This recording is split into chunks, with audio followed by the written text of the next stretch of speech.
అమ్మ ఒక్కసారి అవకాశం ఏందని ఓట్లు వేసాము, గెలిపించాము. గెలిపించినాక ఏం చేశాడు? అసలు రాజు పరిపాలన చేత కాదని పక్కకు తొలిగిపోవాలా. ఈ రకంగా ప్రజలు ఏడిపెట్టేందుకు. ప్లీజ్ దండాలండి. నా పేరు ఖైరునిసా. నాకు నా భర్త చనిపోయి 16 ఏళ్ళు, 15 ఏళ్ళ నుంచి నాకు పింఛన్ వస్తుంది. నాకు పెట్టేవాళ్ళు కూడా ఎవరు లేరండి. ఎవరో స్థలం మీద బడ్డీ పెట్టుకుని అట్లేసుకుని బతుకుతున్నాను. నాకెందుకు తీసారో కారణం తెలియాలి. మేమేదో అది వస్తుందనే ఆధారంతో మేము బతుకుతున్నాము. అది కూడా తీస్తే మేమేం బతుకుతాము? నాకు వెనకాల ఎవరు లేదు పెట్టేవాళ్ళు. నా ఇల్లు కూడా లేదు, ఎవరిదో ఇంట్లో ఉంటున్నాను. నేను తల దాచుకుంటున్నాను. మాకెందుకు తీశారు అసలు కారణం కావాలి. అదే పెంచుతానన్నారు, పెంచలేదు. మాకు ఇచ్చే 2000 ఇస్తే మాకు చాలు. 15 ఏళ్ళ నుంచి వస్తుంది. కొత్త వాళ్ళకి ఇచ్చి పాత వాళ్ళకి ఆపడం ఏంటి? మా కడుపులు కొట్టారు. మేమేం బతుకం? ఈ బేరం ఎప్పుడూ ఉంటుందా? మాకు 100 రూపాయలు వస్తాయా? 50 రూపాయలు 30 రూపాయలు వస్తాయి. అంతకంటే ఎక్కువ రావు కదా. దాని మీద బతికోవడం మేమేమైపోవాలి? మాకు భర్తలు లేరు. లేకపోతే ఇక మేము మిమ్మల్ని బతికాలకుని కన్నబిడ్డలాగా మీరు ఇస్తున్నారని మేము పేరు చెప్పుకుని బతుకుతున్నాం. మరి ఆ బతికేంటి వాళ్ళకి లేదు. మాకు ఈ నెల లేదు. అది బేరం లేకపోతే మందుల కన్నా లేకుండా అయిపోతుంది. మాకు ఏం తినాలి ఈ నెల? మీ ఆరోగ్యం కూడా బాగా? మా ఆరోగ్యం బాగోదు. నెలకి మాకు 7 రూపాయలు మందులకే కావాలి. షుగర్ ఉంది, బీపీ ఉంది, గ్యాస్ ఉంది. ఇవన్నిటికన్నా ఆధారపడుతున్నారు కదా. ఏ బొచ్చు ఇది బేరం లేకపోతే బొచ్చులు కడుక్కుని బతకాలి. అలాంటిది ఎందుకు తీశారు ఏంటి? మాకు కారణం కూడా చెప్పలేదు. అసలు కారణం కూడా చెప్పలేదండి. ఎందుకు తీశారో తెలియలేదు. వెళ్ళి అడిగితే అమ్మ 15వ తారీఖున వస్తాయి, లేదంటే వచ్చే నెల 2 వస్తాయి అంటున్నారు. కానీ మాకు నమ్మకం లేదు. ఆయన అసలు ఆయన చేయలేదు పాపము. ఆయన ఎందుకు తీశారు? ఆయన ఏ ఆధారం లేదు. వెనకాల కావాలంటే ఏదో ఆధారం ఉంది అన్నారు. ఆధారం ఏంటి? మాకు చూపించింది. ఎక్కడుంది చూపించింది? అదన్నా ఇప్పించండి తింటాం. మరి 12,000 ఆదాయం వచ్చింది అంటున్నారు. ఆ 12,000 ఆదాయం ఎక్కడుందో చూపిస్తే అదన్నా తీసుకుని తింటాం కదా. ఎవరు చెప్పారు? ఎలా వచ్చింది? అది మాకు చెప్పాలి గవర్నమెంట్. మరి ఎందుకు తీసినట్టు కారణం చెప్పండి. వాలంటీర్లు మరి ఏం సమాధానం చెప్పలేదు. ఏ సమాధానం? 15వ తారీఖు లేకపోతే వచ్చే నెల. మరి వాళ్ళే పొరపాటు చేశారో, మరి రాపిచ్చే వాళ్ళు పొరపాటు చేశారో తెలీదు మాకైతే. మరి ఎట్ట పోయిందో మాకు పింఛన్ మాకు కావాలి. లేదంటే ఆఫీస్ ముందుకెళ్ళి కిరసనాల డబ్బాలు వేసుకుని చచ్చిపోతాం. అంతవరకే. కానీ మాకు చేతుల్లో ఏం లేదు. బతకాలంటే లేదు. ఇక చచ్చిపోవటమే. ఇక అదే. నాకైతే ఏది లేదు. ఎవరో స్థలం మీద బడ్డీ పెట్టుకుని అట్లేసి బతుకుతున్నా. మా ఆయన గారు 2012లో చనిపోయాడు నాన్న. హార్ట్ అటాక్ వచ్చి 7 సంవత్సరాల నుంచి పెట్టంగా మన ఫిబ్రవరి నుంచి వస్తుంది. మళ్ళీ ఈ జనవరి నెలలో తీసేశాడు.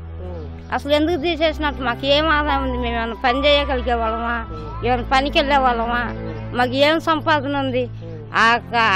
ఆ పింఛన్ మీద ఆధారపడి బతుకుతున్నాము. అది కూడా తీసేస్తే మేము ఏం తిని బతకాలి? అసలు ఎందుకు? టీవీలో ఏమో అందరికి ఇచ్చేసాను, ఎవరికి ఆపలేదని చెప్తున్నాడు జగన్. మరి వాలంటీర్లు మోసం చేస్తున్నారా? జగన్ మాకు ఈ కండ అబద్ధం చెప్తున్నాడా? మమ్మల్ని ఎందుకు ఏడిపిస్తున్నాడు? పోనీ అట్లా ఈతనికి చేతకాని వాళ్ళు అందరికీ తీసేసాయి. ఈ అమ్మఒడి పథకం అని, ఆ పథకం అని, ఈ పథకం అని, పైగా కొత్త పింఛన్లు 5,000 మందికి ఇచ్చానని చెప్తున్నాడు. 5 లక్షల మందికి ఇచ్చానని చెప్తున్నాడు. మా పాత వాళ్ళు నోరుకొచ్చి కొత్త వాళ్ళకి ఇవ్వటమేంది? సరే, మీకు చంద్రబాబు గారి గవర్నమెంట్ లో వచ్చింది పెన్షన్? అవునన్నా, చంద్రబాబు గారి గవర్నమెంట్ లో వచ్చింది. ఇప్పుడు జగన్ వచ్చి మా పెన్షన్ తీసేశాడు. నమస్తే పెద్ద, మీ పేరు? నాగి ఆంజనేయులండి. ఆంజనేయులు గారు, మీరు ఏం చేస్తుంటారండి? నేనేం చేయనండి, ఇంటికాడే ఉంటాను. అంటే మీకేంటి సార్, ఏ కోటాలో పెన్షన్ వచ్చిందండి ఇప్పటివరకు? చంద్రబాబు నాయుడు ప్రభుత్వంలో ఇచ్చారండి మాకు. సమస్య ఏంటి? ఏంటి సమస్య? నాకు 2 కళ్ళు ఆగపడవండి. అందువల్ల మీకు అసలు ఏ కళ్ళు కనిపించవు అసలు? ఆగపడవండి. ఆపరేషన్ కూడా చేసిన కూడా సెట్ అవ్వలేదు. అందువల్ల ప్రాబ్లమ్స్ అయిపోయింది. డాక్టర్లే రాసి ఇచ్చారండి. వాళ్ళు ఇస్తేనే పాప వచ్చింది దీంట్లో. అందువల్ల ఈ రోజు మీకు పెన్షన్ ఎందుకని తీస్తారండి? నాకు ఆదాయం ఎక్కువ ఉందని చెప్పి రాసుకెళ్ళారంటండి. నాకు తెలియదు, అందువల్ల ఆపేస్తారండి. పోయినాల నుంచి ఆపేస్తారు. అంటే మీకు ఆదాయం అంటే ఏ విధంగా ఆదాయం వస్తుందని రాశారు? నేను 12,000 రూపాయలు ఆదా వస్తుందని రాసుకున్నారండి. మరి నాకేం తెలియదు, ఏం పని చేయను, ఇంటికాడ ఉండటమే. లేదండి, ఇదిగో ఇదేనండి, వెనకమల్లదేనండి. కొండ మీద వేసుకుని ఉంటున్నారు? కొండ మీద వేసుకొని ఉంటున్నామండి. అందువల్ల కూడా ఏ పని చేయలేదండి? ఏం చేయదండి, ఇంటికాడ ఉంటాం ఆమె కూడా. మరి వచ్చే పెన్షన్ మీద ఆధారపడి బతుకుతున్నారు మీరు? అవునండి. ఈ ప్రభుత్వం ఇప్పుడు వచ్చిన తర్వాత 7 నెలలు ఇచ్చింది కానీ ఈ నెల నుంచి ఆపేస్తారండి. పోయిన నెల నుంచి ఆపేస్తారు. అదేంటని అడిగితే నీకు మొత్తం అని చెప్పి అంటున్నారు. ఎప్పటికి ఇస్తారో తెలియట్లేదు. ఏమంటే నా పేరు కొండేరు సల్మాన్ రాజు. అయ్యా నాకు వృద్ధాప్య పింఛను చంద్రబాబు నాయుడు టైంలో వచ్చింది నాకు. అయ్యా ఇప్పుడు దయచేసి నా ఉంచండి. ఏదో చిన్నగా ఆకుకూరల వ్యాపారం ఏదో బండి మీద తోసుకుంటూ నమ్ముకుంటూ ఉన్నాను. నాకు జీవాధారం ఏం లేదు కాబట్టి నా పింఛను ఆగిపోయింది. దేనివల్ల ఆగిపోయింది? నాకు స్థిరాస్తులు ఉన్నాయని చూపిస్తున్నారు. ఆదాయం ఎక్కువ ఉంది అంటున్నారు. నాకు ఏ ఆదాయం ఉందో చూపించండి, నేను అక్కడికి వెళ్ళి బతుకుతాను. ఈ 250 2200 కొట్టుకోవడం దానికి ఏంటి? మాకు వృద్ధాప్యం పింఛను ఇస్తారా లేదా మా మరణాంతం చూస్తారా? ఇంకే నేను కోరుకునేదండి. నాకు పింఛను కావాలి, నేను బ్రతకలేను. ఎక్కడండి మీరుండేది? అక్కడ మేము రామయ్య కాలనీ, నొలగపేట. ఇదేనా మీ ఇల్లు? ఇదేనా? ఇదేనండి మా ఇల్లు. పూరి గుడిసండి. కావాలంటే చూసుకోండి. మాకు కరెంటు కూడా లేదండి. ఏమండి మా కరెంటు మేము తినటానికే తిండి సరిగ్గా లేదు. కరెంటు ఏడ తెచ్చుకుంటామండి మేము? ఏంటి ఎవరిదో ఇంటి పక్క వాళ్ళు తీసుకొని మేము బతుకుతున్నాం అంతే, అంతవరకేనండి.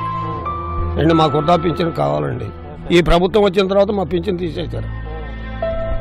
ఏమీ లేదండి. మరి ముసలోళ్ళు మరి ఆస్తులుంటే ఆస్తుల కాడికే వెళ్ళి ఆస్తులు కమ్మగా వండుకుంటారు, తింటారుగా. కమ్మగా ఉండటానికే కావాలి ఆస్తులు. మరి ఆస్తులు ఎక్కడ ఉన్నాయి? ఆస్తులు చూపిమనండి.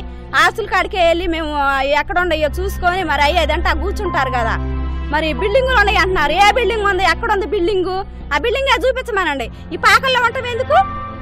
మేము ఏ పూటకి తెచ్చుకుంటే ఆ పూట తినేటట్టు. ఆ ఇసుక చూడకపోతే ఇసుక లేదు. మేము కూడా ముద్ద పెట్టే స్థితి కూడా మాకు లేదు. ఇంటికాడ కూర్చొని ఉంటున్నాము. మామయ్య గారండి? మా మామయ్య గారేనండి ఆయన. మరి మాకే పనులు లేవు. ఈ ముసలాళ్ళు మేము ఎట్ట చాకాలా చెప్పండి? మరి వాళ్ళకి ముద్దట్టాగా వాళ్ళకి ఉందా? ఏం ఆస్తులు ఉన్నాయని బ్యాంక్ బ్యాలెన్స్ ఏమైనా మూలుగుతున్నాయా వాళ్ళ కాడ? మరి ఎట్ట కనపడుతున్నాయి మీ కాడ? కారణం ఏమైనా చెప్పారా తీసేయడానికి? ఏమీ చెప్పలేదండి. వాళ్ళు వచ్చారు, మీకు ఆదాయం కనపడుతుంది అంటున్నారు. ఎక్కడ కనపడుతుంది ఆదాయం? ఎక్కడ కనపడుతుంది? మమ్మల్ని తీసుకొని వెళ్ళి చూపించండి. ఆదాయమే తెచ్చుకొని తింటాం మేము.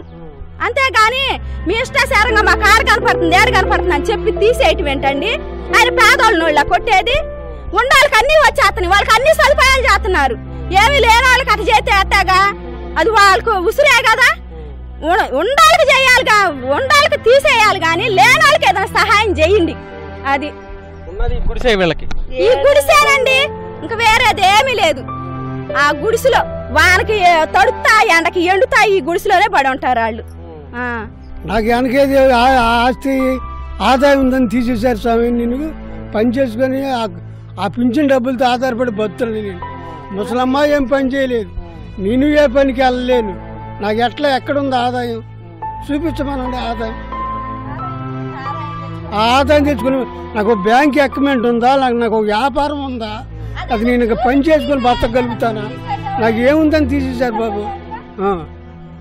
నాకేముందని తీసేశారు. 3 రోజుల నుంచి ఒకరోజు అన్నం తింటే పూట గింజు కాసుకొని బతుకుతున్నాం. ఈ 4 రోజులు కూడి తీయడం ధర్మం కాదు కదా స్వామి. ఇది న్యాయమేనా చెప్పండి?